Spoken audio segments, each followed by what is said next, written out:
श्री मामत कहे ये मोमिनो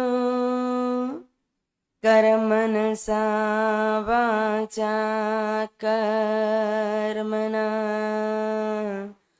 आए बैठे मेरे सब अंग मेरे जीव की यही जीवन।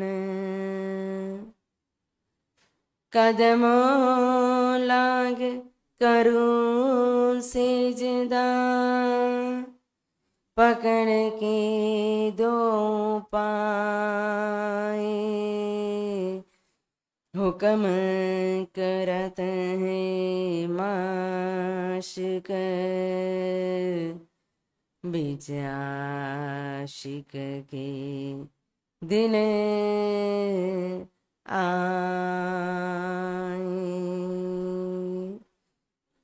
बीच आशिक के दिन आए।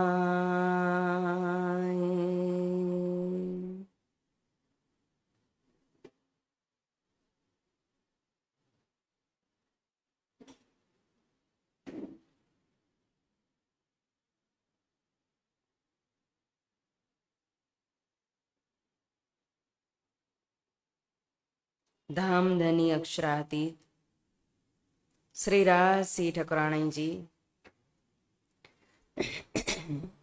श्री कृष्ण प्रणामी मंदिर जागनी पीठ शक्ति नगर जो परमहंस श्री चरणदास महाराज जी की ये पाक पटन की पवित्र गादी। और आज श्री वितक कथा महायज्ञ का कहो तो 11वां दिन है। कल की मजल में हमने श्रवण किया था कि हमारे धामधनी का प्रागट्य हुआ प्रेम सहित लई ज्ञान। संवंत 16 से अधिक सप्तति पंच बखान पूर्ण ब्रह्म प्रगट भये प्रेम सहित लई ज्ञान। बोलो श्री प्राणनाथ प्यारे की जय, श्री सद्गुरु महाराज की जय। तो कल की वितक चर्चा के अंदर हमने श्रवण किया कि हमारे सद्गुरु महाराज लीला कर रहे जागनी ब्रह्मांड के अंदर स्वयं श्यामा जी सद्गुरु के रूप में प्रकट हो करके इस ज्ञान रूपी समुद्र के अंदर मंथन करते हुए खोज कर करके मोती निकाल रहे हैं। तो 8 साल जो खोज की, 4 साल कच्छ देश के अंदर और 4 साल कहो तो भुज नगर के अंदर गुरु हरिदास जी के पास रह करके अध्ययन सेवा आदि किया। और फिर दूसरे दर्शन प्राप्त किए थे, घुघरी खाई थी और उसके बाद फिर आए थे हल्लार देश नवानगर जामनगर श्री 5 नौतनपुरी धाम। जब श्री 5 नौतनपुरी धाम के अंदर आकर के श्याम जी के मंदिर में भट्ट जी की आज्ञा लेकर के आसन लगाया कथा श्रवण करने के लिए श्रीमद् भागवत की, क्योंकि वेद पुराण शास्त्र सब उपजे पीछे भारत पर्व 18 ताज न मिटी तीन व्यास की पीछे उद्यो भागवत सार। जब तक तारतम मंत्र प्रकट नहीं हुआ था तो सबका सार कहो वेद पुराण शास्त्रों का सार श्रीमद् भागवत था। और भागवत के अंदर स्वयं परमात्मा अक्षरातीत श्री कृष्ण ने जो व्रजरास के अंदर जो लीला की उसकी जो प्रतिबिंब लीला हुई ना, वही प्रतिबिंब लीला का वर्णन 5 अध्याय रास जो श्रीमद् भागवत के 10वें स्कंद के अंदर वर्णन किया गया। इसीलिए कहो तो पद्धति के अंदर भी शास्त्र श्रवण श्री भागवत कहा। लेकिन अब आज प्रकट होने जाएगा क्या? बुद्ध जागृत को ज्ञान। हरिद्वार के अंदर पूछा कि आपका शास्त्र कौन सा है, तो कहा श्रीमद् भागवत। लेकिन ज्ञान कौन सा? जब यह प्रश्न पूछा तो कहा बुद्ध जागृत को ज्ञान। तो बुद्धि को जागृत करने वाला जागृत बुद्धि का ज्ञान वह है तारतम ज्ञान, वह है पांचवा वेद, वह है स्वसम वेद। देखो तब इसीलिए इस जागृत बुद्धि के ज्ञान को प्रकट करने के लिए हमारे सदगुरु महाराज यहाँ मेहनत कर रहे हैं। श्रीमद् भागवत की कथा श्रवण करते करते करते कहो विक्रम संवत 1675 पहुंच चुका है ना। और बीच में एकादशी के प्रसंग में उन्होंने अपना विवेचन भी रखा। जब वैष्णव जन नाराज हो गए कि आप एकादशी का व्रत क्यों नहीं करते, और वैष्णव में तो एकादशी का भारी महत्व है, तो उन्होंने एकादशी का महत्व भी बताया कि जब परब्रह्म परमात्मा की प्रेम रस्य ओत प्रोत कथा जो आनंद देने वाली है, जो मोक्ष देने वाली है, जो मुक्ति देने वाली है, उस कथा को श्रवण कर रहे हैं। और दूसरी ओर स्वर्ग का साधन एकादशी, जो एक असुर को वध करने के लिए जिस देवी का प्रकटीकरण हुआ, जिसके व्रत के माध्यम से मात्र संसार की इच्छा पूर्ति मनोकामना पूर्ण हो सकती है, तो दो नाव में पग रखने से यह भवसागर कैसे पार हो सकता है। या तो हम स्वर्ग में जाना है तो स्वर्ग का साधन करें, और ऊपर के लोक में जाना है तो ऊपर का रास्ता अपनाएं। जिस गांव में, जिस सिटी में, जिस कंट्री में जाना हो वहां का ही आपको साधन अपनाना पड़ेगा, चाहे बस हो, चाहे ट्रेन हो, चाहे फ्लाइट हो।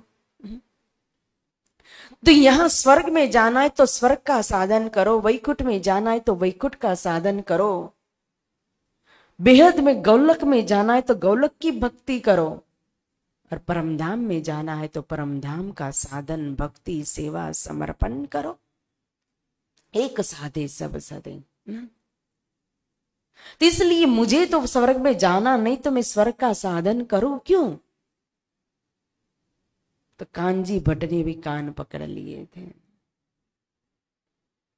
और स्वयं नारद पंचरत्न के अंदर का प्रमाण रख करके बता दिया। श्रीमद् भागवत के 9वें स्कंद के अंदर अमरीश राजा की कहानी बताई कि एकादशी का महत्व क्या है, लेकिन फिर भी दुनिया समझ नहीं पाती है ना।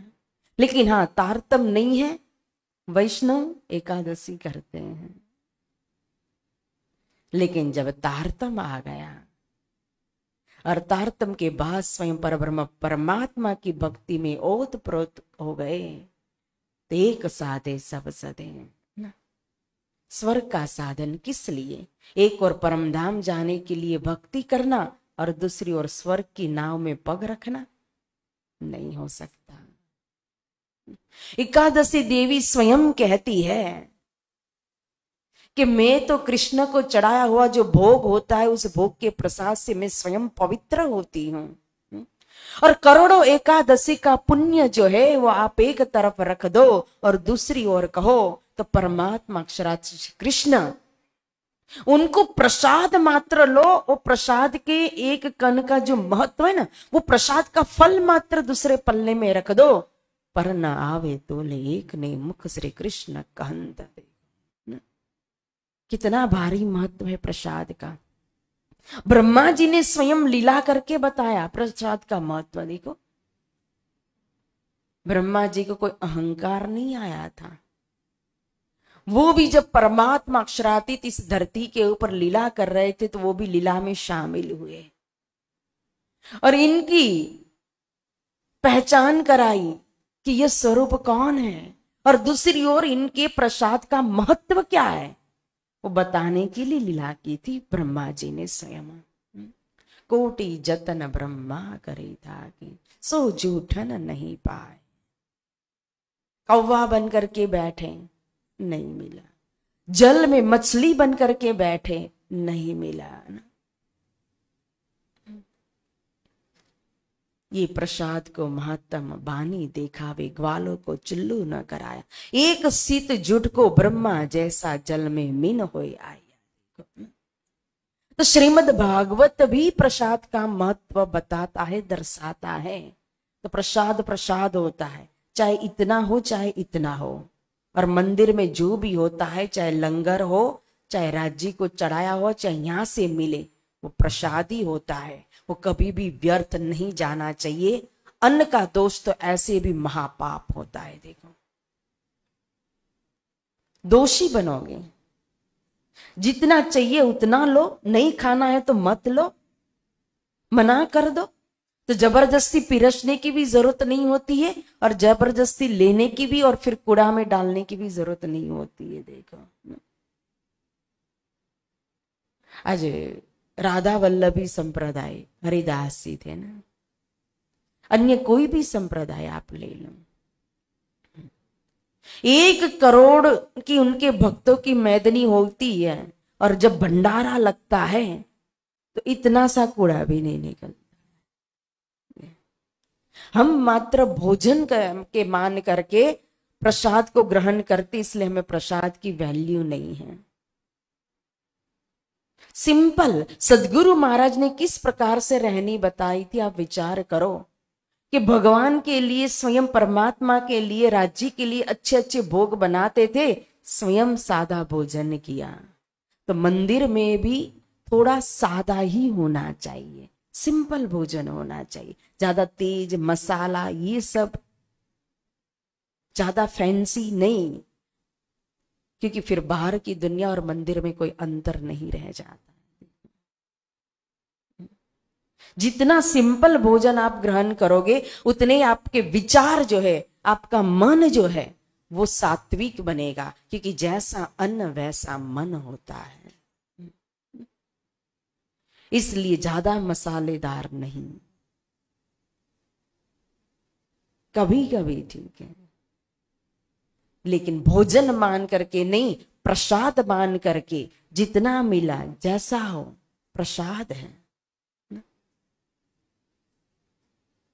तो यहाँ प्रसाद का महत्व कितना, एकादशी देवी के प्रसंग के समय में बता रहे कि प्रसाद का महत्व कितना है, कि और एकादशी को लेत प्रसाद ताको भेद इतना जानत, कोट एकादशी एक सित के तुल्य न आवत। कहा देखो, करोड़ों एकादशी का व्रत कर लो, और वो करोड़ों एकादशी का व्रत करने के बाद उसका जो पुण्य मिला ना, वो पुण्य एक तरफ है, और यहाँ जो अक्षरातीत परमात्मा श्री राज जी महाराज का जो प्रसाद आपने लिया, वो पुण्य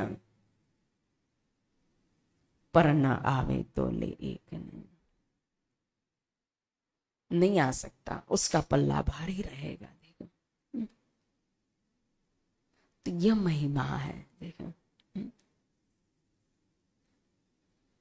और फिर जब भागवत कथा श्रवण करते करते समय भी बीत रहा है, और विक्रम संवत 1675 के अंदर तो स्वयं धाम धनी अक्षरातीत चल विचल से रहित अचल परमात्मा 5 तत्व का तन धारण करके स्वयं मेड़ी के अंदर श्री नौतनपुरी धाम के अंदर केशव ठाकुर और धन बाई को धन धन करते हुए इस धरती के अहो भाग्य कहो जड़ चेतन को मुक्ति देने के लिए स्वयं तारनहार यहाँ प्रकट हो गए। देखो,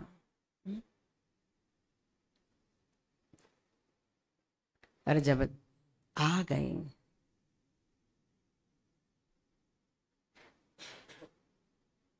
तो धन भाई धन धन उत्सव मनाने लगे, मंगल गीत गाने लगे, सहनाइयां बजने लगी, नाचने लगे ने। आज बधाई ब्रज घर घर प्रगट्या श्री नंद कुमार। जैसे ब्रज में प्रकट हुए थे तो कैसे उत्सव मनाया गया था, वैसे ही यहाँ कहो तो उत्सव मना रहे हैं। ये केशव राय जो है वही नंद बाबा है, धन भाई वही यशोदा मैया है।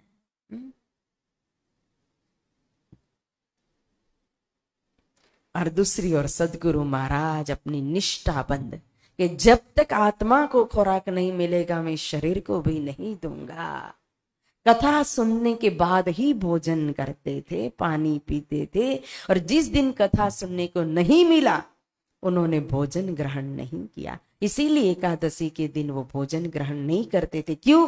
कि श्याम जी के मंदिर में एकादशी के दिन कहो तो चर्चा होती थी, उनकी आत्मा को खुराक मिलता था तो वो भोजन कर लेते थे। लेकिन द्वादशी वाले दिन वो कथा नहीं करते थे कांजी भट्ट, तो इसीलिए कथा न सुनने के कारण, आत्मा को खुराक न मिलने के कारण सदगुरु महाराज भी शरीर को भी खुराक नहीं देते थे। यह नियम था उनका। अब पुष्ट में भी निष्ठाबंध कथा श्रवण करते जा रहे हैं, करते जा रहे हैं, और समय बीतने लगा। और जब ये एकादशी का जब प्रसंग पर विवेचन हो रहा था, सभी वैष्णव जन को जब समझा दिया, उस समय एक सेठ जी थे जो खड़े खड़े सारी बात सुन रहे थे, सदगुरु महाराज का ज्ञान विवेचन, उनसे वो बहुत ही प्रभावित हुए। और उनका नाम था गांग जी भाई। और गांग जी भाई ने इस दिन से सदगुरु महाराज को, श्री देवचंद्र जी महाराज को पकड़ लिया, हाथ जोड़ करके विनंती करते हैं, आपको जो मिलता है, कथा तो बहुत सारे सुनते हैं, मैं भी सुनता हूं, लेकिन आपके पास जो विवेचन है वो हमारे पास नहीं है। कृपा करके आप मुझे समझाना। तो इस दिन से ही फिर चर्चा की चर्चा बीच रास्ते में ही दोनों के बीच में होने लगी थी। देखा ना। अब यहां कथा सुनते सुनते जब 14 बरस निष्ठा बंद सुनत श्री भागवत, चित आवेश लीला भई सब नजरों आई इधर। अब 14 साल हो चुके श्रीमद् भागवत की कथा श्रवण करते करते, और 14 साल हो जब पूर्ण हो जाएंगी श्रीमद् भागवत कथा महायज्ञ, और जब तारतम को प्रकट करेंगे, तारतम प्रकट होने के बाद आवेश लीला होने लगेगी। एक एक वस्तु कहो, एक एक पक्ष कहो, एक एक लोक कहो, सारी लीला कहो परम धाम की, सब नजर में आने लगेगा। और अभी भी व्रजरास की लीला को श्रवण करते हैं, दिल में प्रेम उमड़ करके आता है, नेत्र भर आते हैं। और जब 14 साल हो गए, विचार करो, हमें 14 दिन भी एक नियम लेना पड़े तो हमारी हालत क्या होगी। 14 महीना तो छोड़ दो, 14 दिन भी हम नियम का पालन करना पड़े तो पहले से परेशान हो जाएंगे। 14 साल से नियमबद्ध कथा सुन रहे हैं, और फिर समय सर आना, वो भी निष्ठा पूर्वक, तब तो फल प्राप्ति का समय आ गया। और जब फल प्राप्ति का समय आ रहा है तो माया भी जोर कर रही है, वो भी अपनी ताकत दिखाएगी जल्दी से।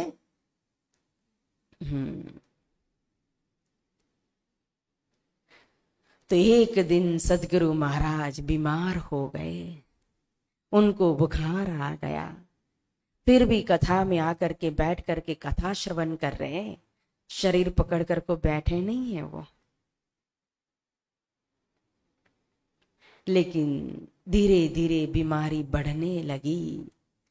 तब कशनी भई आकार को, इन समय इन ठोर, पर नजरों कछु न आया, दज्जाल लड़ने लगा जोर। जैसे जैसे धर्म का प्रभाव बढ़ता है, वैसे वैसे दज्जाल का जोर भी बढ़ने लगता है। और दज्जाल बाहर नहीं होते हैं, पास में होते हैं। और दज्जाल कौन है? जो धर्म को छुड़ाए, जो धर्म में विघ्न डाले, जो धर्म में लड़ाई करे, वही दज्जाल है। तो यहां दज्जाल के रूप में तो स्वयं माया ही प्रकट हो गई, स्वयं बुखार ही अपने शरीर को लग गया। और ऐसा बुखार लगा कि खान पीन भी छूटने लगा। खान पीन के छूटने के कारण शरीर में भी अशक्ति आने लगी, उपवास पर उपवास होने लगे। 2 दिन, 4 दिन, 8 दिन, 10 दिन, 12 दिन। देखो अब शरीर में कुछ जाएगा नहीं तो ताकत तो रहेगी नहीं। लेकिन कथा श्रवण अंतर नहीं परियो, कष्ट के माही, नाड़ी देखन एक दिन वैद्य बुलाए ताही। फिर भी कथा में कोई अंतर नहीं पड़ा है, यानी कि रोज नियमबंद ऐसी हालत में भी सदगुरु महाराज श्याम जी के मंदिर में पहुंच करके निष्ठाबंद कथा श्रवण कर रहे हैं। लेकिन जब ज्यादा तबीयत खराब हो गई तो फिर पिताजी को चिंता हुई, मतु मेहता वैद्य जी को बुला करके ले आए। अभी के समय में जैसे डॉक्टर होते हैं, मेडिसिन हम मेडिकल से ले ले, कई प्रकार की दवाइयां, वैसा वो समय नहीं था। तो जब वैद्य जी आए और वैद्य जी ने नब्स देखी तो नब्स देख करके वैद्य जी कहते हैं कि इनको तो संधिपात हो चुका है, बाहर की हवा बिल्कुल लगनी नहीं चाहिए। मैं दवाई देता हूं, इसको अच्छी तरह से आप काढ़ा बना करके इनको पिलाना, लेकिन अच्छे से ध्यान रखना, वरना मेरी दवाई असर नहीं करेगी तो मुझे दोष मत देना। कुंवरबाई बोली, अरे ये तो अभी जाएंगे कथा सुनने के लिए।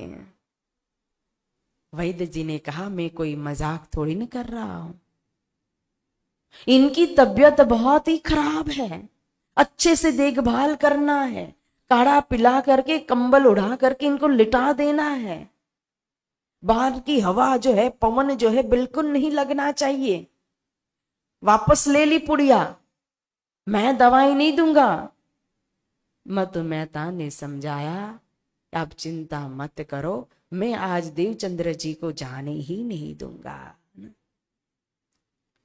अब सदगुरु महाराज के मन में है कि धर्म राखे तो देह रहे ना।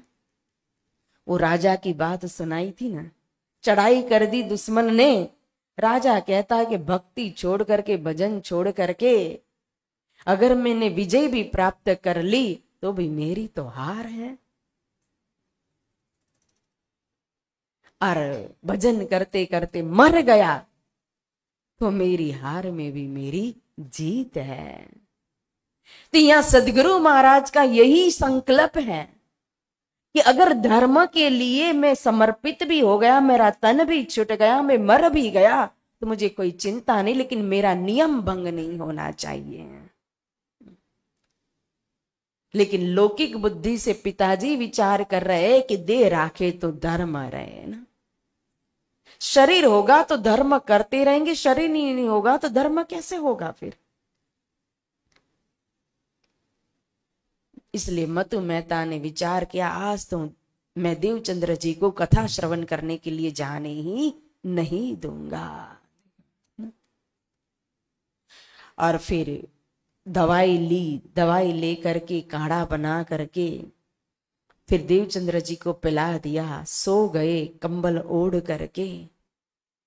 लेकिन जैसा ही कथा का समय हुआ तुरंत देवचंद्र जी उठ गए, तैयारी करने लगे। बुखार है, ठंड लग रही है, ओढ़ लिया, कान पट्टी जो कान पर होती है कनपट्टी वो बांध ली। अशक्त शरीर है, अब तो चलने की ताकत भी नहीं है, लकड़ी ले ली। लेकिन आज तो दरवाजा माता पिता ने बंद कर दिया है। एक बाहर पहरेदार के रूप में पहरा दे रहे, एक अंदर। अब अंदर से तो कड़ी खोल दी, लेकिन बाहर से कड़ी कैसे खोले। अंदर कुंवरबाई है, बाहर पिता मतु मेहता जो दरवाजा खोल ही नहीं रहे हैं। बहुत आजीजी की माता को कि मुझे जाने दो, मुझे ये बुखार ये संधिपात कोई असर नहीं कर सकता, मेरा मन तो कथा में लगा हुआ है, मेरा समय हो चुका है, मुझे श्रवण करने के लिए जाना है। कुंवरबाई मानी नहीं, बहुत प्रार्थना की छता नहीं मान रही, फिर भी नहीं मान रही है। तो फिर देवचंद्र जी के मुख से शब्द निकला, रे मूर्खो मैं मरने का नहीं, उत मेरी आत्म जाएगी और नहीं विचार। मैं इस तरह से बाहर की हवा लगने से मरने वाला नहीं है। रे मूर्खो मैं मरने का नहीं, मेरा देखोगे आकार, उत मेरी आत्म जाएगी और न कछु विचार। अगर आपने मुझे कथा श्रवण करने के लिए जाने नहीं दिया तो मेरा शरीर छूट जाएगा और मेरी आत्मा तो वहां जाके भी कथा सुन लेगी। व्रज में क्या हुआ था?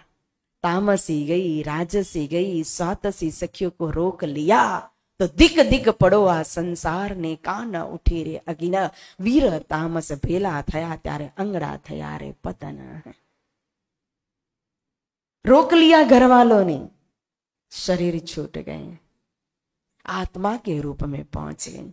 यहां सदगुरु महाराज कह रहे हैं कि अगर आपने रोक लिया ना, कथा वहां पूरी हो गई ना, तो मेरा शरीर ही छूट जाएगा, मेरी आत्मा तो वहां पहुंच करके भी कथा सुन लेगी। ऐसा बोलते बोलते तो एकदम भवरी खा करके जमीन पर गिर पड़े सदगुरु महाराज। और जैसे ही जमीन पर गिरे, ये क्यों ये माने नहीं तब गिरे पिछले पाय, खम्मा खम्मा माता कहे, गिरो भौम भवरी खाया। अब माता ऊपर वाले को पुकार कर रही कि हे परमात्मा, हे ईश्वर, मेहर करो, मेरे पुत्र के ऊपर दया करो। बेहोश हो गए देवचंद्र जी महाराज, उनको कोई शुद्ध नहीं है, देखा होश में ही नहीं आ रहे, जैसे अचेत अवस्था में पड़े हैं, जैसे मान लो कि आत्म ही निकल गई हो। तो घबरा गई कुंवरबाई, और तब कुंवरबाई ने शोर करियो कठिन कह खुलाए द्वार, आकर आंखें फिर गई कछु न आए विचार। उनका शरीर बिल्कुल ठंडा पड़ चुका था, आंखें बिल्कुल फिर चुकी थी, और कुंवरबाई डर गई तो कठिन शब्द का प्रयोग किया। देखो, ऐसा कठोर शब्द का प्रयोग किया कुंवरबाई ने कि मधु मेहता ने बाहर से तुरंत दरवाजा खोल दिया। जैसे ही दरवाजा खोला, अंदर गए, पुत्र देवचंद्र जी को देखा, बेशुद्ध पड़े हुए, घबरा गए, हिलाने लगे, कोशिश की, मेहनत की, होश में आए, कुछ हो नहीं रहा है, अब क्या करे, दोनों परेशान हो गए। फिर मधु मेहता को लगा कि इनका ध्यान तो कथा में था, तो कान में फिर मंत्र बोलने लगे कि उठो देवचंद्र जी, उठो, कथा का समय हो चुका है, उठो, चलो मैं तुम्हें कथा में ले जाता हूं, भट्ट का बुलावा आया है। तो थोड़ी देर हुई तो देवचंद्र जी होश में आए, फिर खड़े हुए, मधु मेहता ने सहारा दिया, एक और लकड़ी ली, दूसरी ओर कहो तो मधु मेहता स्वयं उनको पकड़ करके अब ले जाते हैं श्याम जी के मंदिर में। बचन बोले तब महता दयो कृष्ण सुत एक, सो सौपन श्री कृष्ण को मन धरी आयो नेक। जब भट्ट जी ने देखा कि देवचंद्र जी की तबीयत इतनी खराब है, किस तरह से कान पर भी कनपट्टी बांध करके, कंबल ओढ़ करके, फिर मधु मेहता पकड़ करके ले करके आए हैं, तो कहते हैं क्या हुआ, तबीयत बहुत खराब थी, मुझे कहते ना, मैं घर आकर के कथा सुना देता। और यहां मधु मेहता कहते हैं कि कृष्ण को बहुत प्रार्थना की थी, तब एक पुत्र दिया था बड़ी उम्र में, आज उन्हीं का पुत्र उन्हीं को सौंपने आया हूं। बोलो श्री कृष्ण कन्हैया लाल की।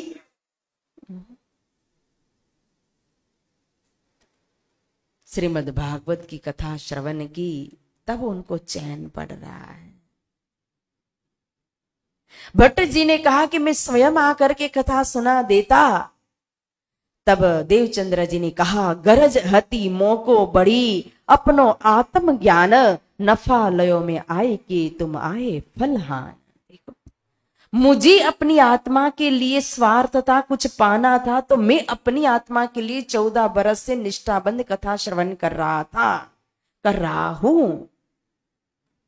लेकिन आज जो आप मुझे स्वयं आकर के कथा सुना देते ना, मेरी सारी मेहनत पर पानी फिर जाता, मेरा सारा फल निष्फल जाता। लेकिन इस हालत में मैंने आकर के कथा श्रवण की तो मैंने माया के ऊपर विजय प्राप्त की है। आप आते तो मुझे फल नहीं मिलता। स्वयं कड़वा लगता है कभी कभी सत्य में, कभी कभी चर्चा में, लेकिन स्थान होता है, चाहे ले चाहे न ले, कड़वा ही लगता है सत्य तो बोल देती हूँ। देखो, आशीर्वाद लेने के लिए सामने से जाते, कभी गुरुजन को बुलाते नहीं।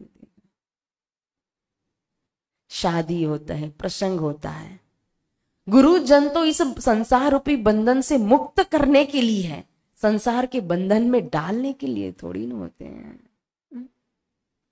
लेकिन हाँ, आशीर्वाद हो कि हमारा मंगलमय प्रसंग मंगल रूप से हो, तो सामने से जाकर के आशीर्वाद लो तो वो फल है। खुद बुलाओ तो क्या फल। और परंपरा बन गई, समाज को भी यही, क्योंकि गुरुजन को आजकल जो समाज को अच्छा लगता है वही करना पड़ रहा है। देखो, सुंदर साथ को जो अच्छा लग रहा है वही करना पड़ रहा है, इसीलिए हमारी रहनी खत्म होती जा रही है। क्योंकि हम उनके पीछे पीछे हम चल रहे मजबूरन होकर के, समाज के पीछे, समाज हमारे पीछे नहीं। जो चीज, जो कई चीजें होती जो अच्छी नहीं लगती है लेकिन फिर भी करनी पड़ती है, क्योंकि सुंदर साथ को ऐसा लगता है, और बुरा भी लगता है फिर सुंदर साथ को, अहंकार भी टकराता है, ईगो भी आता है,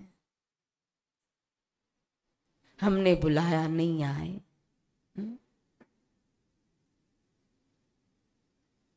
तो कई चीज होती है। आज हमारे पास जो ज्ञान है, कहा ना इतनी मेहनत कर रहे सदगुरु महाराज, उस ज्ञान को प्रकट करने के लिए विचार करो। और यह ज्ञान लेकर के हमें कौन सी अवस्था में हम पहुंच सकते हैं, लेकिन मात्र सुनते हैं। अन्य संप्रदाय जो है, मत है, उनके पास तारतम्य नहीं है, वो सामान्य मानव जीवन और सिंपल रहने देते, वो सबको अच्छा लगता है और वहां करोड़ों लोग उस तरह से चलते हैं। लेकिन हम ऐसा ज्ञान लेकर के भी मात्र छोड़ करके बस चलते हैं, क्या फायदा। कहनी सुननी गई रात में, अब आया रहने का दिन। कह कर के सदगुरु महाराज तक गए, प्राणनाथ जी तक गए, कितनी पुकार की, वाणी ये बानी गर्जत मांझ संसार, कितनी पुकार कर रही है बानी। देखो, चलने वाले चाल पकड़ते भी हैं, लेकिन वो कितने परसेंट में होते हैं, बहुत कम मात्रा में। कितनी बार चर्चा में कि डिसिप्लिन हो, व्यवस्था हो, आरती के समय, सेवा पूजा के समय किसकी आरती किसकी सेवा हो रही है। जब हम ध्यान ही नहीं देंगे तो आनंद ही नहीं आएगा, तो पता क्या चलेगा कि हमने क्या पाया। भोजन से ज्यादा भजन में ध्यान देना चाहिए। भोजन तो घर में भी 3 टाइम कर लेते हैं, देखो, लेकिन यहां हमें पहले भजन, और भजन मात्र मंजीरा लेकर के या ढोलक लेकर के गाने वाला भजन नहीं है।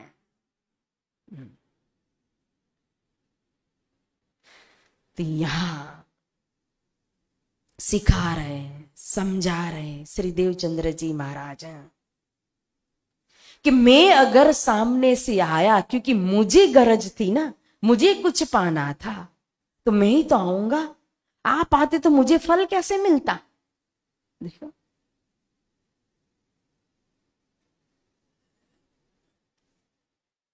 और फिर बैठे कथा सुनने के लिए, और जैसे जैसे श्रीमद् भागवत की कथा श्रवण करते जा रहे, माया गई पोताने घेर, बुखार भी उतरने लगा।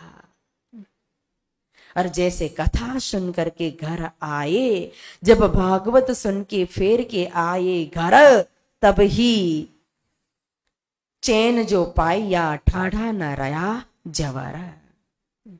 घर आए तो बुखार तो नहीं है, लेकिन शरीर में अशक्ति जरूर है, क्योंकि इतने दिन से शरीर में अन्न नहीं गया है, तो अशक्ति है।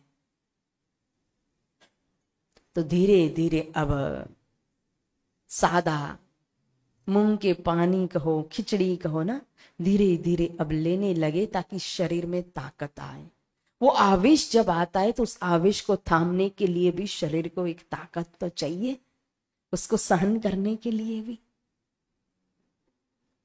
तो इतनी कमजोरी में आवेश आएगा कैसे? वो स्वरूप तो यहां अब ताकत भर रहे हैं। ये अंतिम लड़ाई हो चुकी माया के साथ, विजय प्राप्त कर ली। अब 10-15 दिन हो चुके और शरीर में ताकत आ गई। आकर के श्रीमद् भागवत की कथा श्रवण कर रहे हैं, और कथा श्रवण करते करते हृदय के अंदर कहो एक प्रेम का सागर, एक सिंधु लहराने लगा। चारों ओर वातावरण कुछ बदल सा गया है। रासलीला का वर्णन हो रहा है, प्रेम विभोर हो रहे सदगुरु महाराज हैं। विक्रम संवत 1678 का समय है, और देखो परमहंसों ने वर्णन किया है कि तिथि भी रिक्ता तिथि यानी 14 की तिथि है, और वार भी रविवार ही है, और समय भी पहर दिन चढ़ते का 9:45 का समय बताया गया। तो 9 बजे के बाद का ही समय, और धामधनी मेड़ी में प्रकट हुए थे तो क्या था? रविवार पहर दिन चढ़ते, कृष्ण पक्ष 14 की तिथि ना, कल हमने बधाई गाई ना। तब तारतम दे रहे हैं तो वही समय देखो पकड़ा रहे हैं। तो विक्रम संवत 1678 के अंदर श्याम जी के मंदिर में चारों ओर कहो इस समय प्रकाश ही प्रकाश, नूर ही नूर नजर आ रहा है देवचंद्र जी महाराज को। अन्य श्रोता जन जो है उनके आगे तो जैसे पर्दा पड़ गया है, वो कुछ भी अनुभव नहीं करेंगे जो देवचंद्र जी महाराज अनुभव कर रहेंगे या अभी करने लगे। भट्ट जी भी, उनको भी कोई कुछ भी पता नहीं चला, लेकिन यहां देवचंद्र जी महाराज को चारों तरफ एक नूर प्रकाश दिखाई दे रहा है मंदिर के अंदर।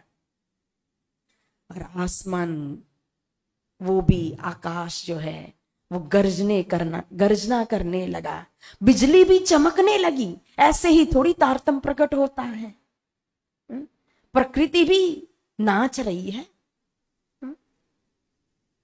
तो बिजली भी ये जोर जोर से चमक रही है, आकाश गर्जना कर रहा है, चारों तरफ नूर का सागर, ऐसे प्रकाश ही प्रकाश प्रकट हो रहा है।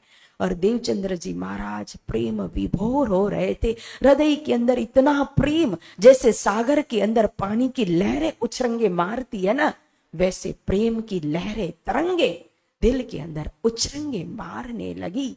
और ऐसे में इतना आह्लादिक कहो आनंददायी वातावरण था। और सामने देखा, देख स्वयं दिन 10-15 हुए, कथा सुनत है कान, तहां आई दीदार दिया, तुमको मेरी है पहचान। भला श्री कृष्ण कन्हैया लाल की, श्री सदगुरु महाराज की, श्री प्राणनाथ प्यारे की, धाम की धनी की। सुंदर स्वरूप सामने प्रकट हो गए। देवचंद्र जी महाराज अपनी आंखों से उन स्वरूप के दर्शन कर रहे हैं। देखो वही किशोर अति सुंदर स्वरूप खेला जो वृंदावन कहा। देखो इतना सुंदर स्वरूप संकुल सा कोमल किशोर अवस्था, वही यानी अवस्था कैसी है? किशोर स्वरूप है। और फिर समझा रहे कि जैसे रास खेलने के समय कैसा स्वरूप धारण किया था, किशोर स्वरूप ना, और रास में भजनानंद लीला का स्वरूप याद करो, वैसा ही स्वरूप यहां दर्शन कर रहे हैं। इतना तेज है, इतना नूर है, चरण कमल में ऐसी लालिमा है, गौरांग वर्ण है, इतनी कोमलता है। उंगलियां कहो, अंगूठा कहो, फना कहो, टाकन कहो, गुठी कहो, सुंदर चरण कमल के दर्शन कर रहे देवचंद्र जी महाराज। और झांझरी, घुघरी, कावी, कड़ा, और उन घुंघरू में से करोड़ों मंत्र की ध्वनि सुनाई दे रही है। जो संसार के अंदर जो मंत्र उच्चारण हो रहे हैं ना, वो सारे मंत्र जैसे उस घुंघरू में से निकल रहे, ध्वनि छूट रही है। सुंदर इजार धारण की है, श्वेत रंग का जामा धारण किया हुआ है। जामे के ऊपर सुंदर चित्रकारी है, नंग है, कई प्रकार की रंगों की तरंगे उठ रही है। केवड़े की चित्रकारी, केतकी के फूलों की चित्रकारी, सुंदर कश बंधी हुई है। नीला पीला पटुका, सुंदर चित्रकारी नंगों से रंगों से युक्त, और आसमानी रंग का पिछोड़ा लहरा रहा है, सुंदर है। ऐसा सुंदर स्वरूप, सुंदर हस्त कमल, सुंदर अंगुलियां पतली पतली, कोमल कोमल, मुद्रिका बाजू बंद, पहुंची कड़ा, नेत्रों में से अश्रु की धारा प्रवाहित हो रही है। सदगुरु महाराज के स्वरूप को पी रहे हैं, दर्शन कर रहे हैं। हृदय कमल में इतना सुंदर हीरा, मानिक, मोती, नीलवी, लसनिया, सुंदर मुखमंडल है, श्रवण अंग है, श्रवण अंग में सुंदर कुंडल धारण किए हुए हैं। नाक कहो तुम, नाक में बेसर, और नासिका से ऐसी खुशबू निकल रही है, खुशबू का सागर लहरा रहा है, जो सभी जगह सारे वातावरण को खुशबूदार बना रहा है। देखो जब भी स्वरूप प्रकट होता है ना, तो उसके पहले खुशबू आती है। ये खुशबू वो भी स्वरूप का प्रतीक है। सचेत करते हैं, बताते हैं, अब मैं आ रहा हूं, आ गया। काली काली भोए, सुंदर भ्रुकुटी, नीलाट, ऐसे सुंदर नेत्र कमल, चंचल चपल, आकर्षित करने वाले तारा की तरह चमकती हुई पुतलिया, और इतना तेज निकल रहा है, इतना प्रेम का सागर ले रहा है नेत्र कमल के अंदर। और नीलाट पर ऐसी सुंदर कहो तिलक की शोभा है।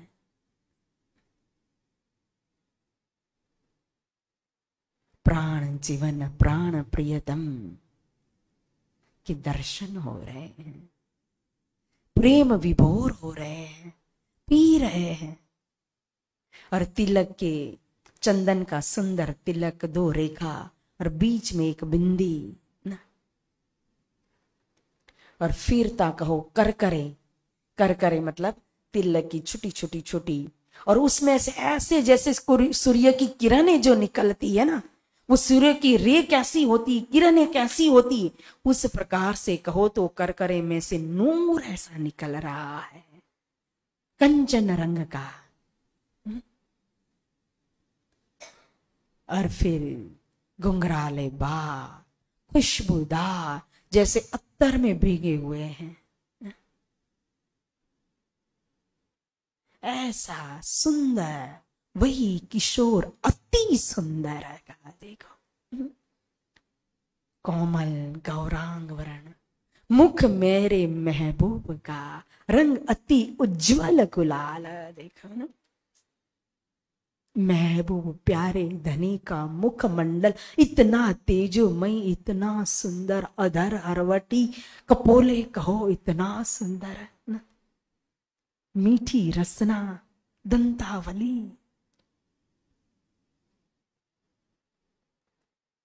सुंदर स्वरूप प्रकट हो गया, दर्शन कर रहे हैं। और फिर कहते हैं तू कौन इताई क्यों कर, कहां तेरा वतन, तू कौन है, तुझे पता है?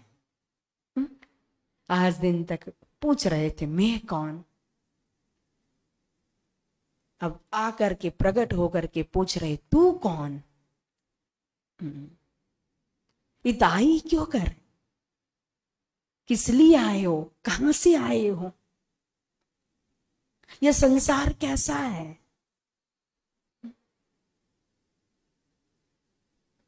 कुछ भी नहीं पता मुझे तो।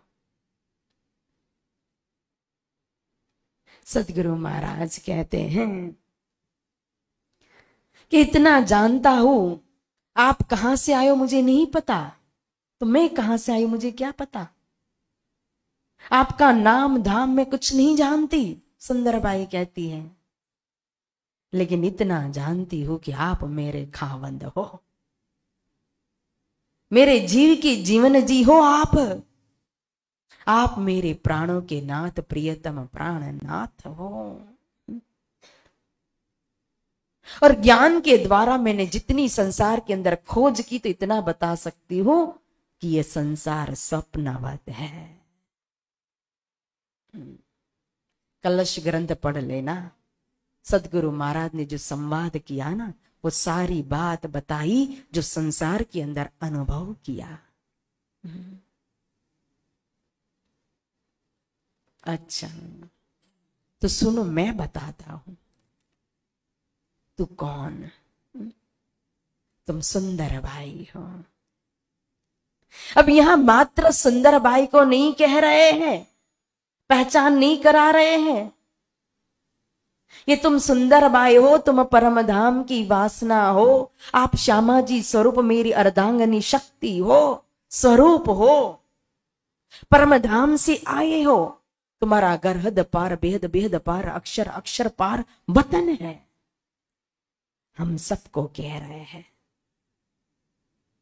कौन घर से आए हैं, देखो कौन भौम में खड़े हो और कौन घर से आए हो, देखो और कर क्या रहे हो। तीन चीज देखना, कौन भौम में खड़े हो, कहां से आए हो और कर क्या रहे हैं, बस। दुनिया को बदलने की, समाज को बदलने की ताकत हमारे अंदर नहीं होती है, लेकिन इसीलिए कहा कयामत हमें दुनिया की नहीं लानी, अपनी कयामत लानी है।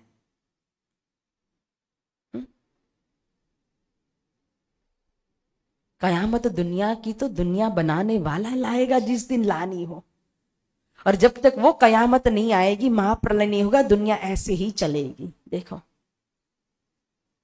लेकिन कयामत हमें अपनी लानी है,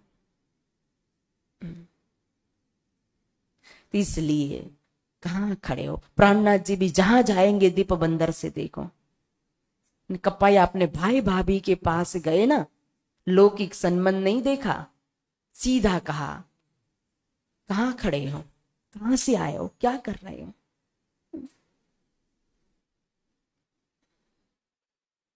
यहां कहते परम धाम तुम्हारा घर है, अकेली नहीं हो, 12,000 साथ है, ब्रह्म सृष्टि है, किस लिए आए, अक्षर भगवान का ये असत जड़ देखने के लिए, खेल देखने के लिए आए, इसलिए उन्मत्त होकर के खेल देख रहे हैं ना। लेकिन खेल देख लिया हो तो फिर हथियार छोड़ देना चाहिए, बाकी हो तो ठीक है। तो कौन इताई क्यों कर, कहाँ है तेरा वतन, नार तू कौन खसम की ना, किसकी नार है। तुम्हारा संबंध 14 लोग ब्रह्मांड में किसी के साथ नहीं है, मेरे साथ है ना? तुम मेरी अर्धांगिनी हो, तभी हम कहते हैं तुम दुल्हा मैं दुल्हन, क्योंकि पहले उन्होंने हमें संबंध की पहचान कराई, निस्बत जागृत की कि तुम्हारा संबंध मेरे साथ है। लौकिक संबंध या किसी के भी साथ हो, लेकिन आत्मा का संबंध तो एक प्रियतम परमात्मा राज्य के साथ है। जब कहा अकेले नहीं 12,000 साथ है, कहां है वो साथ, कहा लेकर के आना, उसको जगा करके आना। कहां है धनी, मैं भेजू तमाम, चिंता मत करो, मैं स्वयं उनको आपके पास भेजूंगा, आड़ी का लीला करूंगा, 10 सखी के साथ दर्शन दूंगा, मेवा मिठाई लेकर के आऊंगा, घर घर में दूंगा, पान का बीड़ा दूंगा, व्रज की लीला का दर्शन कराऊंगा, रास की लीला का दर्शन कराऊंगा। ये बंदेज की अति उत्तम, ये सारा बंदेज यानी कि प्रबंध कर दूंगा, जिसको देख करके ब्रह्म सृष्टि आएगी। और जो वहां की होगी ना स्टैंप लगी हुई, उसी को आपके पास भेजूंगा। चिंता मत करो। अब तुम्हारे पूछना होय सो पूछ लेवो तुम, फेर के ऐसी तरह से दृष्ट न आवे अम्मा।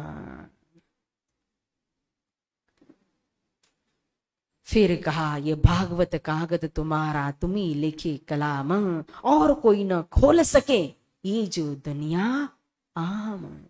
ये भागवत श्रीमद् भागवत आपकी चिट्ठी है, ब्रह्म सृष्टि के लिए आई हुई चिट्ठी है, इसलिए इसके अंदर के रहस्य भी आप ही के द्वारा खुलेंगे, अन्य कोई खोल नहीं सकेगा।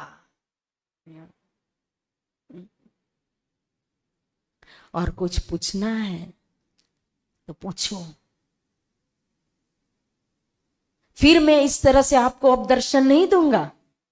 देखो ना, सिपाही के भेष में दे दिए, फिर व्रज के अंदर दे दिए, अब यहां मूल स्वरूप में प्रकट होकर के किशोर स्वरूप में, रास के स्वरूप में आकर के फिर मूल स्वरूप दर्शन दे रहे। अब कहते अब मैं दर्शन नहीं दूंगा, इसलिए जो भी पूछना है पूछ लो।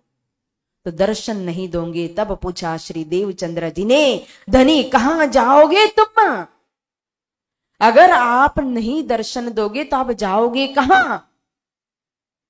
तो श्री कृष्ण जी ने जवाब दिया, तुम्हारे अंदर आकार में आई के बैठे हम। बोलो श्री कृष्ण कन्हैया लाल की। मैं तुम्हारे अंदर ही, तुम्हारे हृदय धाम में आकर के विराजमान हो जाऊंगा। तो देवचंद्र जी तो प्रसन्न हो गए। तब मोह को कहां पूछना, ये कहे तारतम बीज वचन। जब स्वयं अंदर आकर के विराजमान हो जाओगे तो फिर मुझे पूछना क्या। फिर ये कहे तारतम बीज वचन, तारतम दिया, 16 अक्षर रूपी तारतम यहां प्रकट हुआ। निज नाम से कृष्ण जी अनादि अक्षरातीत। तो मूल बीज मंत्र तो इतना ही है, और मंत्र कभी बहुत लंबा चौड़ा नहीं होता है।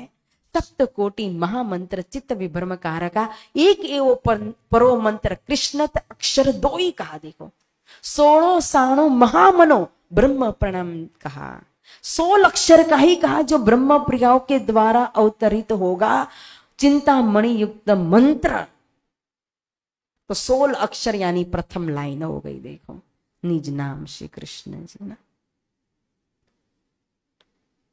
फिर पीछे जो है वो तो सब इंद्रावती जी ने दिया हुआ, इसलिए 6 चौपाई हुई मंत्र के अंदर। अब यहां इस समय क्या उतरा? सिर्फ मात्र 16 अक्षर उतरा। तो नीचे की चौपाई भी स्वयं श्री जी ने दी हुई है, इसीलिए मंत्र के अंदर वो हम 6 चौपाइया लेते हैं। ते कहे तारतम बीज बचाना। अब कृष्ण कृष्ण, कौन सी कृष्ण कहा यहां? अनादि अक्षरातीत। सर वाले ने आकर के दर्शन नहीं दिया, अक्षर वाले ने आकर के दर्शन नहीं दिया। मतलब सतलोक के वैकुंठवासी भगवान श्री कृष्ण रूपी कृष्ण नहीं, गौलकवासी श्री कृष्ण नहीं, परमधाम की अक्षरातीत के श्री कृष्ण। इसीलिए पर न आवे तो ले एक ने मुख श्री कृष्ण कहंत। देखा ना, कृष्णति मंगलम नाम यस्य वाची प्रवर्तते भस्मी भवंती सकस्तु महापातक कोटई। कहा ऐसा मंगलमय नाम है कृष्ण का कि उन कृष्ण का मधुर नाम लेने से, जाप करने से आपकी करोड़ों दोष राशि एक साथ खत्म हो जाती है। देखा, परंतु विश्वास करीने दौड़से जे तारतम फल लेते हैं। मंत्र की शक्ति कब प्रकट होती है? जब हमारे अंदर विश्वास होता है तब वो शक्ति प्रकट होती है। अन्यथा शक्ति होते हुए भी ऐसी बिना विश्वास प्रकट नहीं हो जाती। तो यहां ये कहे तारतम बीज वचन। फेर के अदृष्ट भय प्रफुल्लित हुआ मन। बोलो श्री कृष्ण कन्हैया लाल की। फिर अदृश्य हो गए, अंतर्ध्यान हो गए। कहां गए? तुम्हारे अंदर आकार में आए के बैठे हम। तुम स्वरूप तुम में स्वरूप तुम स्वरूप के संग। बोलते हो ना सेवा पूजा में, देखो श्री देव चंद्र जी को दर्श दियो जो है पूर्ण रूप, तारतम को तत्व कयो हृदय बैठे स्वरूप। या हृदय में आकर के स्वरूप आकर के विराजमान हो गए। इसलिए तुम स्वरूप, कौन स्वरूप है? श्यामा जी स्वरूप। तुम में स्वरूप, कौन स्वरूप आ गए? स्वयं अक्षरातीत श्री राज जी महाराज है। तुम स्वरूप के संग और मूल मिलाव में स्वयं आप श्यामा जी के रूप में, स्वरूप के साथ युगल स्वरूप के रूप में विराजमान हो। देखो ये तारतम एरे निमुना भान का मेरे प्यू जी को दिया न जाए। ये ज्योत घनी न भात की कोट ब्रह्मांड में न समाए। ऐसी शक्ति इस दुनिया के अंदर प्रकट कर दी, महामंत्र को प्रकट कर दिया। तारतम तम यानी अंधकार को चिरने वाला, हमारी अज्ञान को दूर करने वाला, हमारी खोज को मिटाने वाला, स्वयं हमारी अपनी स्वयं की मैं की पहचान कराने वाला, स्वयं परब्रह्म परमात्मा की पहचान कराने वाला, निस्बत को पकड़ाने वाला तारतम प्रकट कर दिया। अंधकार से प्रकाश की ओर लेकर के जाता है तारतम। ये रे निमुना भान का मेरे प्यू जी को दिया न जाए। भान यानी सूर्य, सूर्य का दृष्टांत। तारतम के अंदर की शक्ति कितनी, रोशनी कितनी, इसलिए यहां सूर्य का दृष्टांत दिया। देखो कि यह सूर्य तो मात्र यहां मृत्यु लोक के अंदर भी कहो, ये 50 करोड़ योजन मृत्यु लोक की लंबाई चौड़ाई है ना, तो 50 करोड़ योजन में भी यह सूर्य प्रकाश नहीं दे पाता है पूरा। देखो कहां तक प्रकाश देता है। मीठा जल के समुद्र जो है, वो मीठा जल के समुद्र में पूरा सूर्य का प्रकाश नहीं जाता है।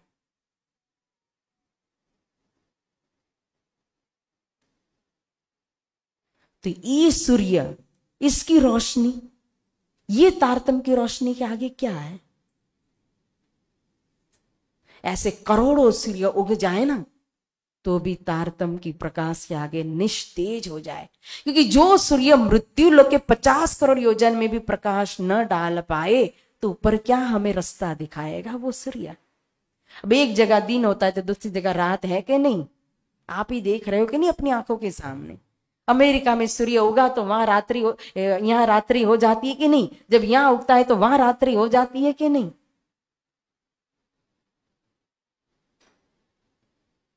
जबकि ये ज्योत पकड़ी ना रहे चढ़ी चली इंड फोड़ शून्य निराकार सदाशिव मां विष्णु निरंजन सब प्रकृति को क्यों निर्वार। देखो ये तो मृत्यु लोक का निरूपण करके 7 समुद्र 7 द्वीप न लोकालोक पर्वत सोना की भूमि को सब कुछ निरूपण करते हुए नीचे के पाताल के ऊपर के लोक को आगे आगे रोशनी जाती है। स्थूल को दिखा दिया, गायत्री देवी का वर्णन कर दिया क्या है, व्यष्टि ज्योति स्वरूप की पहचान करा दी, उसके ऊपर निराकार की पहचान कराई, कारण की पहचान कराई, महाकारण की पहचान कराई, फिर भी ये पकड़ी ना रहे। इंड को छोड़ करके इंड को फोड़ करके फिर आगे निकल गई, यानी कि हद ब्रह्मांड से फिर बेहद के अंदर पहुंच करके फिर बेहद का भी वर्णन कर दिया। अव्याकृत सबले केवल सत स्वरूप ने और जाए पहुंची धाम के वन। देखा परम धाम 25 पक्ष में पहुंच गई। जहां जबराइल नहीं पहुंच सका वह असराफिल पहुंच गया ना। जबराइल जबरत की हद छोड़िया नहीं, असराफिल फिल वल्या अर्श अजिम के माही। देखो जबराइल अटक गया था ना, मोहम्मद साहिब जबराइल उनको लेकर के गया तो जमुना जी पार नहीं कर सका जबराइल। परमधाम के अंदर जबराइल ने प्रवेश नहीं किया। और असराफिल देखो उसको तारतम मिल गया। तो परमधाम के अंदर पूरा वर्णन, एक एक महल, चबूतरा, गली, थम, हिंडोला, मंदिर वर्णन करने लगा। यह तारतम की ताकत, तो ऐसी शक्ति मिली है तारतम रूपी। लक्ष्मी जी त्या श्रोता थया, કેટલું ખપ કરીને રહ્યા તોય ન પામ્યા એક વચન અને તમે કયું લઈ बैठा છો धन। विचार करो, यहाँ का संसार का धन हमारे कर्म के हिसाब से थोड़ा हो या ज्यादा हो फर्क नहीं पड़ता है, लेकिन जो आत्मीय धन हमें मिला है, जो खजाना मिला है तारतम रूपी, जो लक्ष्मी जी वहां श्रोता थया ना, 7 कल्पांत तपस्या की लक्ष्मी जी ने, लेकिन फिर भी यह धन नहीं मिला था। पार्वती जी बैठी लेने के लिए, फिर भी ऊंघ गई। ये बादल बरसा रू अल्लाह, रू अल्लाह ने अपने दिल रूपी बादल से कहो ते ज्ञान रूपी प्रेम रूपी बरसात की हुई है। लेकिन जिलना करने वाली, इसको पीने वाली कौन होगी, वह भी बता दिया अष्टपर की सेवा में। देने वाले भी वह और लेने वाली भी उसकी निस्बती साथ ही ले सकती है। अन्य आएंगे जाएंगे, बस ले नहीं सकता है, पी नहीं सकता है।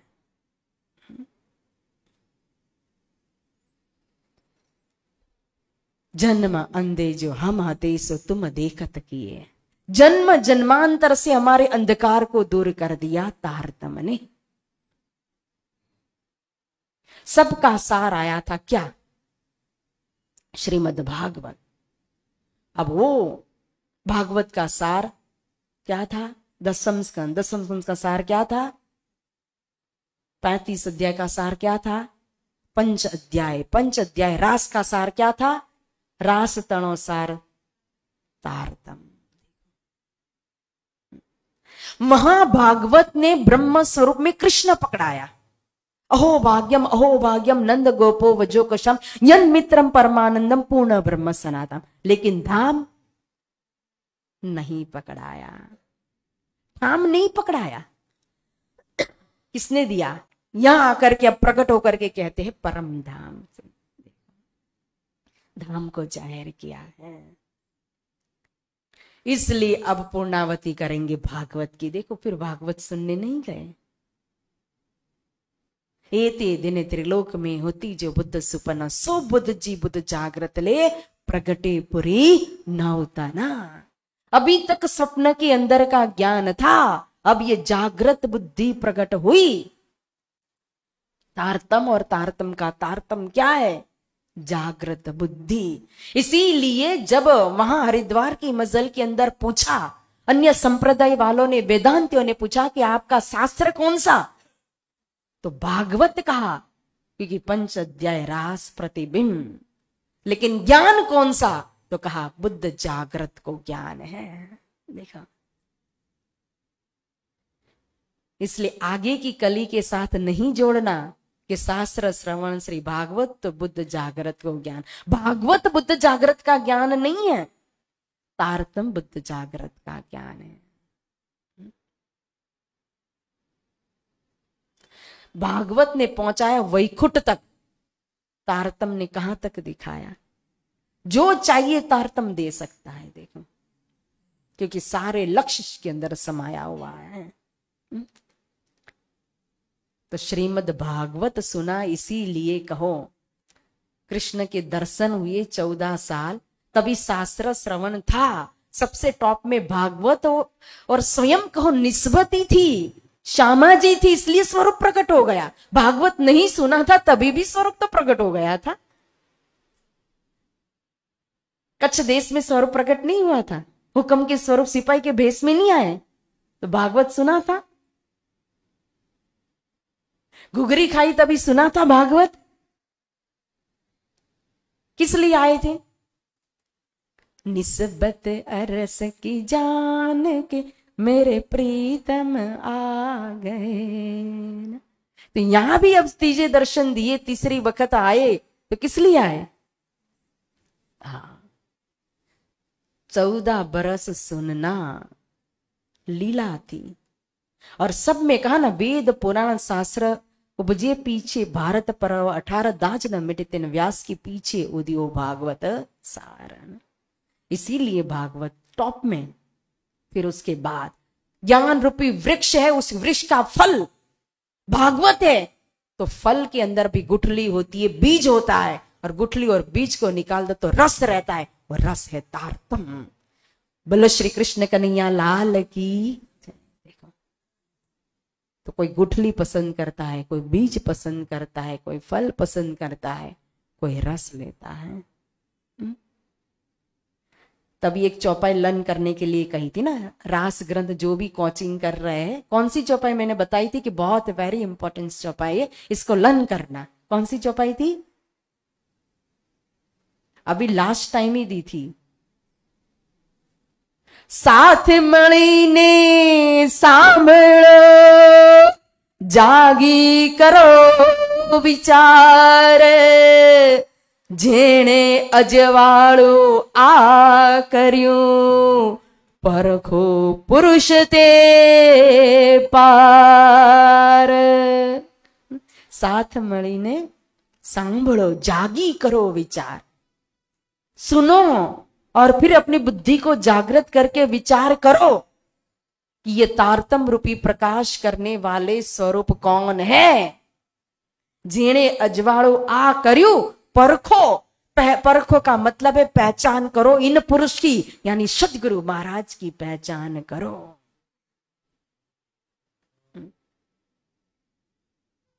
परखो पुरुष ते पार। कहां के पुरुष है?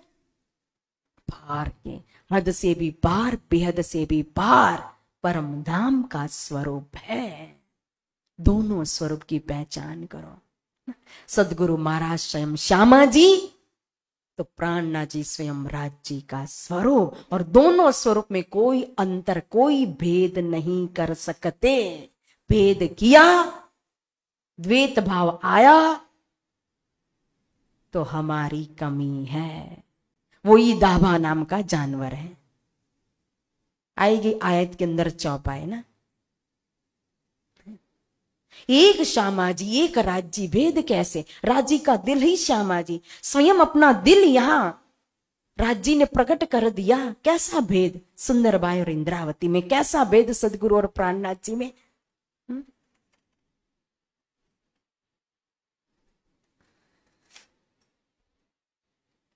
तो यह तारतम रूपी शक्ति यहां प्रकट कर दी, जिसके लिए 40 साल से मेहनत कर रहे थे सदगुरु महाराज।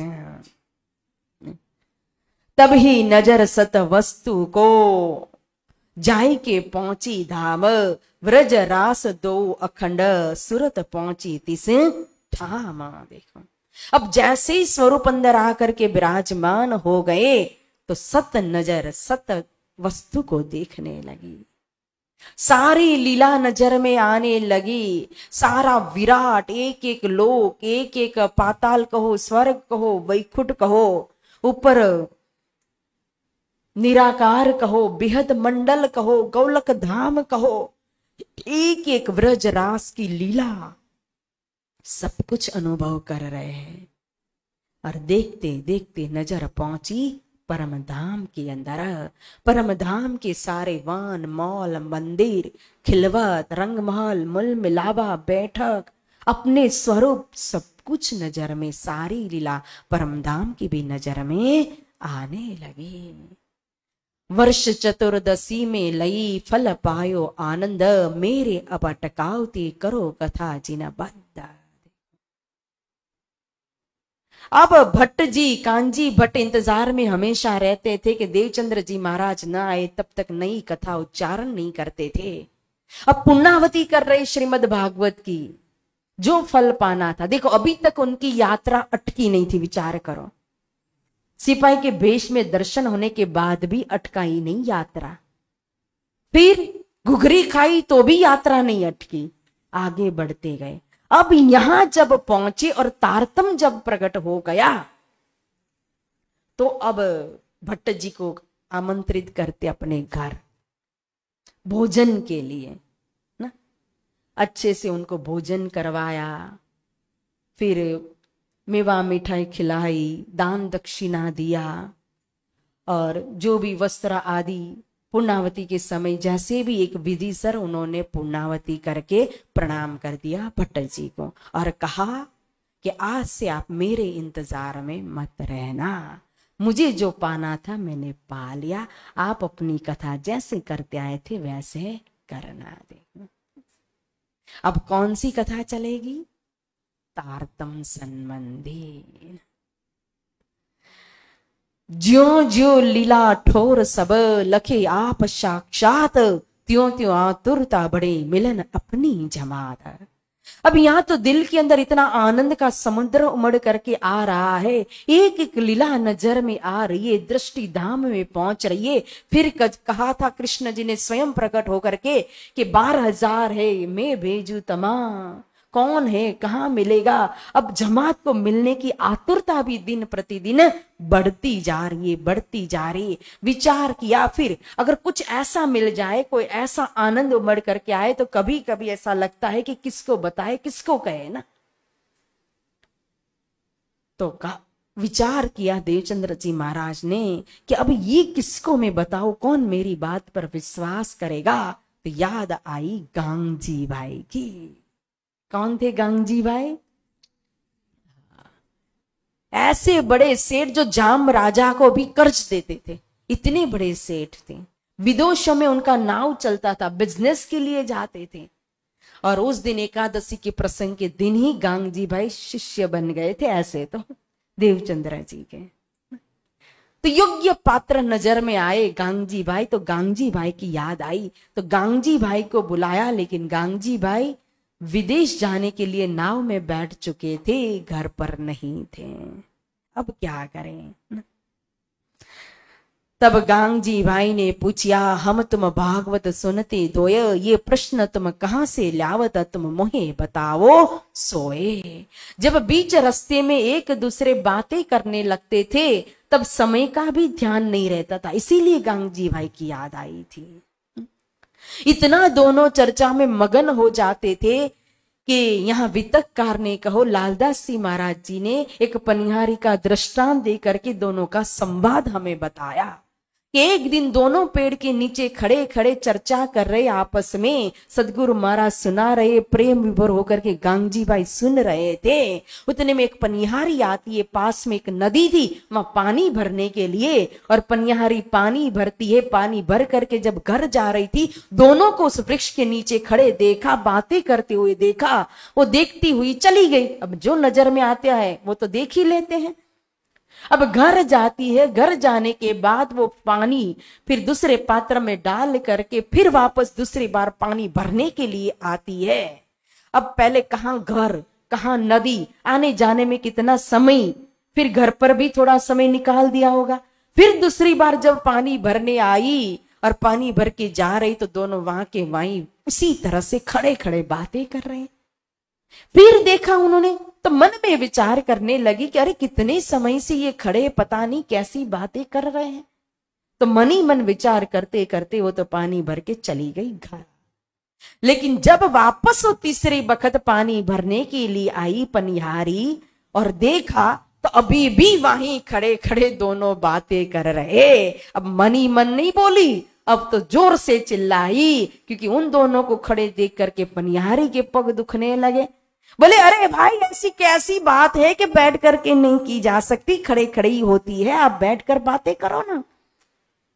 जैसे ही पनिहारी चिल्लाई दोनों ने देखा अरे समय इतना हो चुका है, अब बैठने का समय कहाँ, 9 बज गए, चलो भागो। तो फिर गांगजी भाई अपने घर गए, सदगुरु महाराज अपने घर। इसीलिए योग्य पात्र थे गांगजी भाई, लेकिन गांगजी भाई इस समय हाजिर नहीं थे। तो फिर एक हजाम दिखाई दिया, नाई जो होता है बाल आदि काटने वाला ना। तो जब नाई को देखा तो सदगुरु महाराज को लगा कि इसी को तो नहीं भेज दिया, मैं भेजू तमाम कहा था।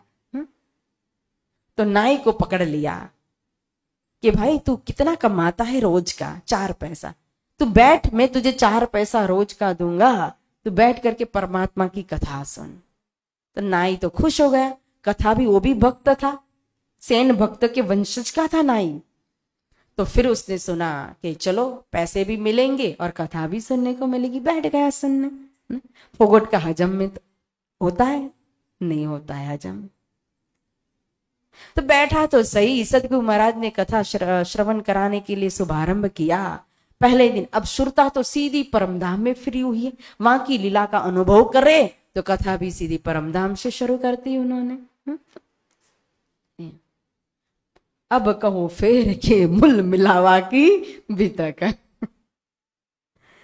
तो सीधा ले गए मूल मिलावा के अंदर, रंग महल के अंदर 9 भौम, 10वीं चांदनी, प्रथम भौम, मूल मिलावा रसोई हवेली ना, आगे चांदनी चौक, आगे 7 घाट के लींबो, अनार, अमृत, जांबू, नारंगी, बट, दक्षिण में बट पीपल की चौकी, पश्चिम में फुलबाग, नूरबाग, उत्तर में लाल चबूतरा, ताड़वन, खड़ोकली, फिर आगे आगे जमुना जी। ये लो 4 पैसे, अब कलाना ना। आज हो गया 1-1.5 घंटा, 9 बज गए, कलाना। लेकिन आप बोलोगे हम तो 4 पैसे देते हैं, आप तो हमें देते नहीं हो कुछ। तो फिर दूसरे दिन आकर के बैठ गया हजाम।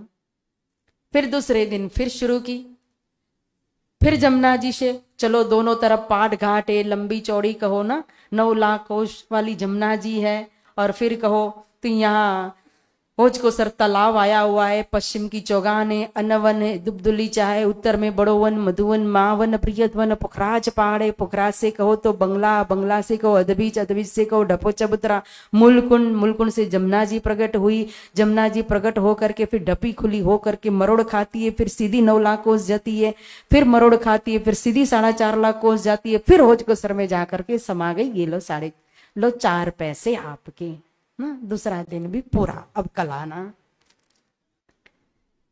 अब तीसरा दिन हो गया, फिर हजाम आकर के बैठ गया।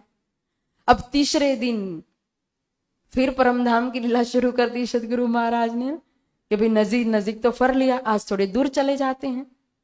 तो बोले रंगमल की दक्षिण दिशा में देखो मानिक पहाड़ आया हुआ है, एक भौम ऊंचा चबूतरा है, उसके ऊपर 12,000 हवेलियों की हार है, अंदर जाओ तो 12,000 की 12,000 हार हवेलियों की आई हुई है।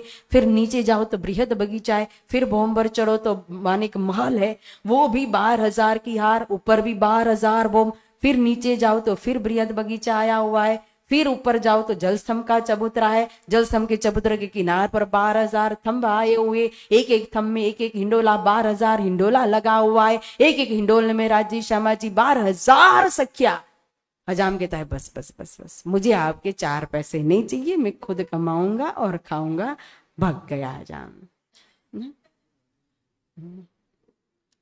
हजम ही नहीं हुआ कि केसरी दूध ना रहे रज मात्र, उत्तम कनक बिना जेम पात्र। ये केसरी सिंहण का दूध है। सी को तो दूध आता ही नहीं। सिंहण कौन है? हमारी श्यामा रानी है ना। मेरे मीठे बोले साथ जी हुआ तुम्हारा काम। ये केसरी सिंह श्री श्यामा जी बादल बरस्यारू अल्लाह का। देखो तो सब हजम नहीं कर सकते इस दूध को। केसरी सिंहण का दूध कहा न रहे उत्तम कनक के पात्र के बिना। सोने के पात्र में ही रह सकता है, दूसरे पात्र में डालो तो क्या होगा? हाँ, सीधा जमीन में चला जाएगा। वैसे ही ये केसरी सिंहण का दूध 18,000 वाणी यथार्थम निस्बत ही ले पाते हैं, पी पाते हैं। अन्य सुनेंगे लेकिन बाल्टी में छेद, मटका फूटा हुआ ना, घड़ा फूटा हुआ, तो पानी सारा हजाम को हजम नहीं हुआ। फिर वहां गांगजी भाई की वितक आई। गांगजी भाई तो नाव में चले बैठ गए थे। यहाँ अब कृष्ण जी ने स्वयं कहा था कि मैं प्रबंध करूंगा ना। तो गांगजी भाई नाव में थे, रात्रि के समय सो गए। तो कृष्ण जी ने नाव में दर्शन दिया। नाव विशे श्री कृष्ण जी दर्शन दियो तह आई। करो दर्श ल्यो शरण तुम देवचंद्र जी को जाई। श्री कृष्ण जी प्रकट होकर के गांगजी भाई को कहते हैं कि आप नाव से उतर करके देवचंद्र जी की शरण में जाइए, उनके दर्शन कीजिए, उनकी पहचान कीजिए। वो आपको आपकी पहचान कराएंगे कि आप कौन हो, कहां से आए हो। गांगजी भाई ने देखा, आंख खुली, स्वप्न तो बहुत अच्छा है, लेकिन स्वप्न की बात स्वप्न ही मान ली। वो नाव से उतरे नहीं। फिर दूसरा दिन हुआ, दूसरी रात हुई, रात को फिर सो गए।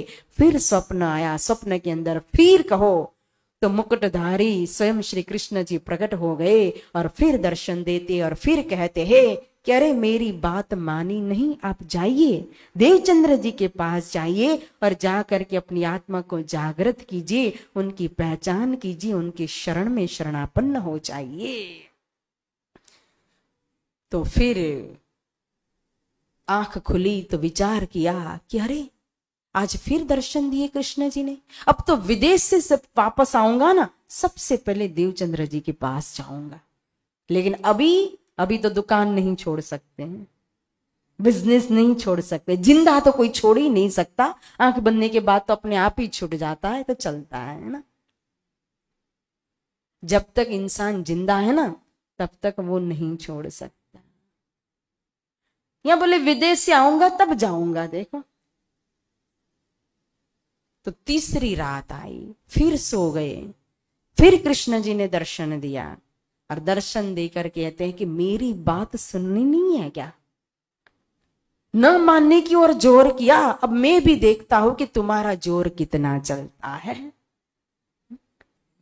इतना कह के अंतर ध्यान हो गए और ऐसी हवा चली, तूफान चला समुद्र के अंदर, उल्टी हवा चली कि जो नाव आगे चला था वो भी वापस लौट करके किनारा पर आ गया। अब गांगजी भाई समझ गए कि मेरा कुछ जोर चलने वाला नहीं, तो नाव से उतर गए और नाव वाले को कहा भाई तू अपना नाव सुरक्षित रख, मैं उतर जाता हूं, तू आगे जा। तो जैसे ही माल सामान के साथ उतरे और देवचंद्र जी के पास जाने के लिए रास्ते में 2-4 कदम आगे बढ़े, अगर पीछे मुड़ करके देखा तो ऐसी तेज हवा चली, पवन चला अनुकूल कि नाव तो सामने किनारे जाने के लिए फिर चल पड़ा। तो गांगजी भाई समझ गए कि मेरे लिए ही ये नाव अटका हुआ था। देखो इशारत को। फिर आ गए देवचंद्र जी महाराज के पास। सदगुरु महाराज के चरण में आकर के साष्टांग दंडवत प्रणाम करते हैं और जो सारी घटना नाव के अंदर घटित हुई थी, जो 3 स्वप्न 3 दिन तक देखे, वो सारी बात सदगुरु महाराज को सुनाई गांगजी भाई ने कि उन्होंने मुझे आपके पास भेजा है, अब आप मुझे अपनी पहचान कराइए। तब पहचान कराई कि आप धनबाई की वासना हो। फिर गांगजी भाई आ गए अपने घर और फिर दूसरे दिन जाते हैं राज मंदिर सदगुरु महाराज के पास। फिर सदगुरु महाराज की पधरावनी करते हैं अपने घर ले करके आए और उनके चरण कमल का जिलना करते हैं, चरण को धुलाते हैं और चरणामृत लेते हैं। फिर भोजन प्रसाद करवाते हैं और फिर सदगुरु महाराज के चरण पकड़ लिए गांगजी भाई ने। अब तो रोज नित्य प्रति चर्चा में आने लगे, सदगुरु महाराज से चर्चा सुनने के लगे। फिर गांगजी भाई को जब देखा वस्त्र का पूरा पात्र, तब कछु आगे चले बितक बताई तब। अब गांगजी भाई को कहो कथा सुनाई, तो कहां से सुनाई?